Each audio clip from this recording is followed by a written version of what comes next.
Hey, all you minions and mercenaries, it's time for episode 9 of Behind the Heroes, where we take an in-depth look at the heroes of Heroes of the Storm. And this week we're doing the Queen of Blades, or this episode, not this week, we're doing the Queen of Blades herself, Kerrigan, one of my most favorite heroes in the game. He said to a room of completely unsurprised people, I'm sure. As you can see, I already own this hero, and I find her a lot of fun, even with the recent nerf they had to her, but it's okay. I'm seeing how it works out so far. It's not been too bad, so I think I can live with it. Let's look at her basic abilities. We've got Ravage, leap to an enemy and deal damage. We've got Impaling Blades, stun and damage enemies in an area, which is can be a real challenging one to land because there's a big delay on casting it. Evolution is an active process, right? That's a good one, Kerrigan. We've got Primal Grasp, my favorite ability, pull and damage enemies in an area. This is the one that just received a nerf. It basically pulls enemies towards you in an arc, and they pretty much just cut the arc in half. It looks a lot more in half to me, but, you know, geometry and all that, I suppose. And then we got our combat trait, Assimilation, gain a temporary shield by attacking enemies. If I remember correctly, it's like 10% of your damage is converted into shields. It's pretty good sustained ability, especially once you get going. Then her heroic abilities, we've got Summon Ultralisk. Summons an Ultralisk to attack the target enemy, and we have Maelstrom, damage all nearby enemies. That's just a constant AoE damage channel around her, which we will see in due time. Let's take a look at her various skins. We got regular Kerrigan, and we can go for sort of the destroy something already. I know, Kerrigan, I know, we're getting to it. We got the nice little toxic tint right here. And then this is sort of, I think, what would be a kind of a char look, sort of the black and fiery orange kind of look right there. And then we got her master skin. I think this is the first master skin we've maybe seen before. I'm not a huge fan of this one. They basically just took a pile full of extra carapace and dropped it on her, and it kind of landed on her head and shoulders and these claws up here. So I'm not a huge fan of it, but, you know, it comes in its own colors. It's got its own toxic color, and I guess even though that's a different shade of color, I think it's still kind of the same dark and fiery orange kind of look. And we've got Succubus Kerrigan. Very frightening look right there, and we can go for a little more demonic look, or we can go for a little more, I don't know what that look is. It's kind of freaking me out, though. I know they got another skin in development, too, that obviously hasn't been released yet. We're going to destroy something here very, very soon, Kerrigan. It's sort of like a Duchess kind of look there, so I'm kind of interested to see when that one comes out, though. But right now, let's just go for some standard Kerrigan. If that's, well, actually, I want to look at the master skin. I'll get a view of that in battle. Maybe I'll change my mind with it. Think maybe it'll look a little bit better. We'll go a bit top. Nah, we'll just do normal. Just do normal. And we're going to give that a run up the flagpole. See if anyone salutes it.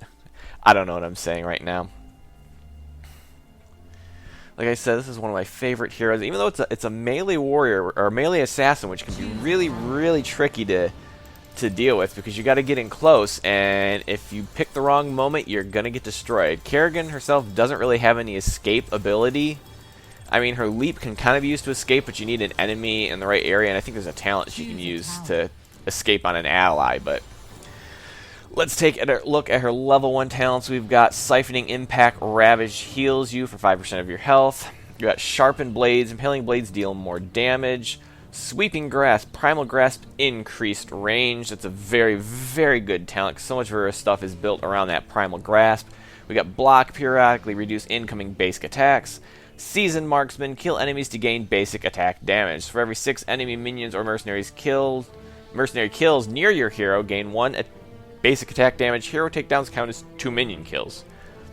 So they just have to be killed near you. You don't actually have to be the one attacking them. So that's a very significant difference. It doesn't mean you don't have to tag or tap every single enemy. You just have to be around. So that's pretty good.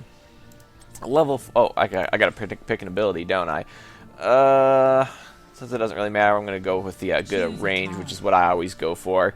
And at level 4, we got Focused Attack, periodically empower basic attacks. We got Fury of the Swarm, basic attacks cleave, another very powerful ability. Clean kill, Ravage also refunds mana on kill, so it's a very good killing blow. If someone's trying to run away from you, just leap on them, take them out, and then you'll get all your mana back. We got Psionic Pulse, damage nearby enemies after casting Primal Grasp. We used that one before. I thought it was good, I'm not so sure anymore. And then we got Envenom, activate to deal damage over time. Yeah, I don't think we've done Envenom before, so let's just kind of throw that out there, take a look at that. Then at level 7, we got Battle Momentum, Basic Attacks Decrease Ability Cooldowns. This actually can be pretty powerful for Kerrigan. Impaling Swarm also spawns 2 Zerglings, so getting that Queen of Blades Swarm Master going. Adaptation, use Ravage to jump to allies. That's what I was talking about, so you can use allies to kind of help escape. But still, you got to have them in just the right spot. So I don't consider Kerrigan having escape ability. It would just be too much dumb luck. And then Searing Attacks activate to increase basic attack damage at the cost of mana. So you activate it, and you'll spend extra mana to be doing more basic attack damage. Let's do the Spawn Zerglings. Why not? Heroic abilities. Let's take a look at the Summon Ultralisk one. And then at level 13, we've got Lingering Essence. Increased Assimilation Shield duration. So Assimilation Shields increases to 12 seconds, which I believe right now they are 6 seconds. We have Eviscerate, increases Ravage range, so you got a further leap. Double Strike, abilities empower basic attacks. So when your basic abilities damage an enemy, your next basic attack hits for 50% extra damage. So I wonder if that stacks. Because that could be really powerful if that stacks. I'm not sure. Maybe it just means if you keep attacking people, you're going to have continually 50% more damage. I'm not really sure. Rewind, activate to reduce cooldowns. Pretty basic idea there. Sprint, activate increased movement speed. Okay, that will give her some escapability. Sprint can be pretty good. Not usually what I go for, but let's try the Ravage range. Assuming we get a chance to use it. Okay, at level 16 we have Executioner, deal extra damage to disabled targets, which she does have some disables, but it's probably better if you're dealing with a more controlling group if you're going to take this. Aggressive Defense, increase Assimilation Shield from basic abilities, so it'll pretty much increase your double your shield gain. Blade Torrent, Impaling Blade, increased size, just, bigger. Blood for Blood, activate to slow and steal health from your target. And then we have Overdrive, activate to empower your abilities for extra mana, which could get pretty expensive. So I was getting more increased size. And then finally her Storm powers. We got Fury of the Storm, basic attacks chained enemies, which is a very nice one.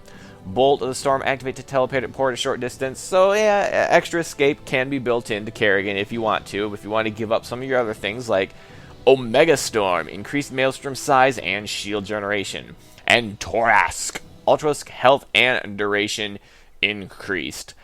We've seen Bolt of the Storm. Well, let's just do Fury of the Swarm. We don't really need to see him any bigger because I don't think he looks any different.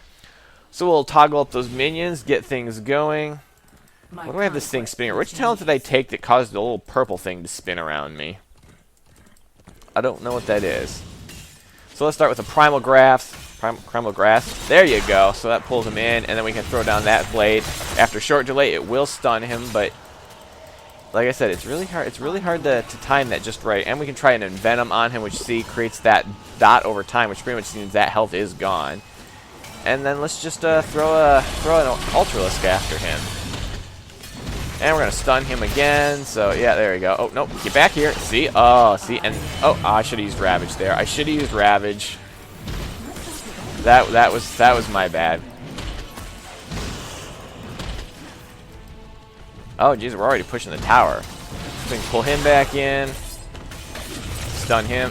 I mean, see how long it is? And the enemy can see that. So, it's definitely not discreet, so you gotta do it just right. Sometimes you can actually do it with a combo. Let's see if I can get that combo to work. So if I throw this down and then pull him in, oh yeah, so that's kind of the money combo if you can get it just right. Oh, as you can see, the Zerglings did spawn there too. And can we get some Ravage in there? Ugh, didn't quite kill him with the Ravage, but it's a very nice pursuit ability. But as you see, it can be hard to be used as an escape ability. Oh, let's throw that down. And we can just pull him away from the towers. Do another Envenom. I mean, just look at the range on this thing. It's quite a good leap. Nope. Where are you going? Where are you going? And gone again. So let's reset the levels, just so we can show the other ability. Alright, and 10. Okay, so, it doesn't really matter. Keep that increased range just because it's so awesome.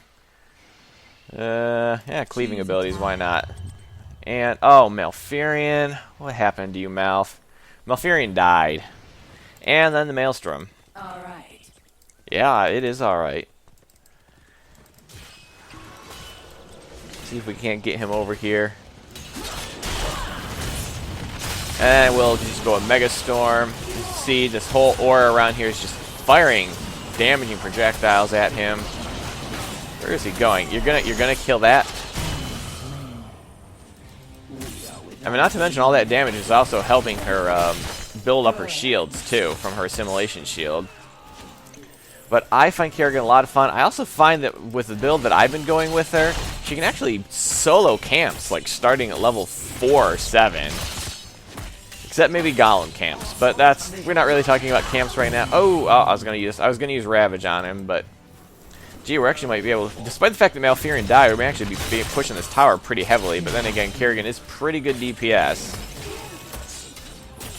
and with Malfurion healing her, I don't think Arthas is gonna have a chance here. But that is Kerrigan. Like I said, I love this character. I have a lot of fun playing with her. But I hope you enjoyed this look at the Queen of Blades. And have a day.